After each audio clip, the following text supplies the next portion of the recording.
आज की ताज़ा तरीन हेडलाइंस। अदालत ने शेख रशीद को जुडिशल रिमांड पर अडयाला जेल भेजा था, जहां जुमेरात की सुबह उनकी तबीयत खराब हुई, जिस पर उन्हें रावलपिंडी इंस्टीट्यूट ऑफ कार्डियोलॉजी मुंतकिल किया गया।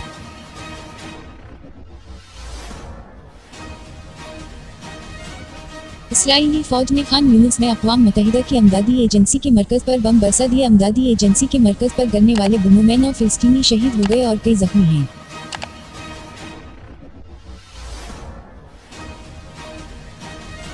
लाहौर आईजी पंजाब डॉक्टर उस्मान अनवर ने कहा है कि स्कूल या कॉलेज बंद करने की कोई हदायत नहीं दी गई और न कोई सिक्योरिटी थ्रेट है।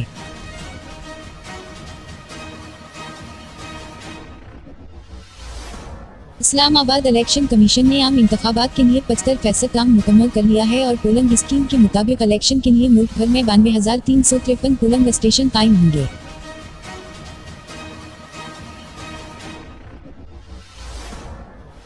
अदालत इंसाफ का कहना है कि 17 जजों का पैनल इसराइल के खिलाफ दरख्वास्त का फैसला सुनाएगा। अदालत का फैसला इसराइल के खिलाफ महकमे का हतमी फैसला नहीं होगा।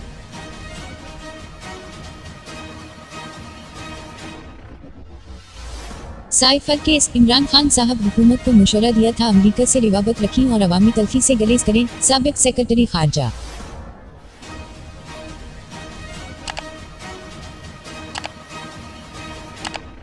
बरतानवी फौज के सरबराह जनरल सर पीटर सेंडर्स ने कहा है कि रूस जैसे ममालिक से जंग के लिए बर्तानिया के लाखों शहरियों को फौज में भर्ती होने के लिए तैयार रहना होगा।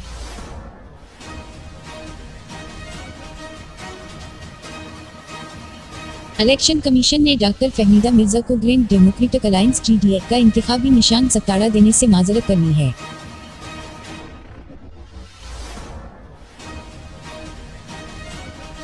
बाबरी मस्जिद की जगह राम मंदिर बनाने से मुताल्लिक सवाल का सीधा जवाब देने से गरेज करते हुए वेदांत पटेल ने कहा कि भारत में मजहबी आज़ादी के मामलात को देख रहे हैं, मजहबी आज़ादी और इजहार राय की आज़ादी की हमायत करते हैं।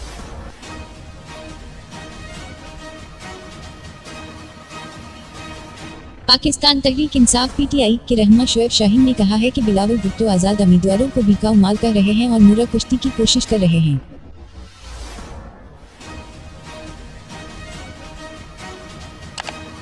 ऑस्ट्रेलिया और वेस्ट इंडीज के दरमियान दूसरे टेस्ट मैच के दौरान ऑस्ट्रेलिया ऑलराउंडर कैमरून ग्रीन ने कोर के साथ टेस्ट में शिरकत की।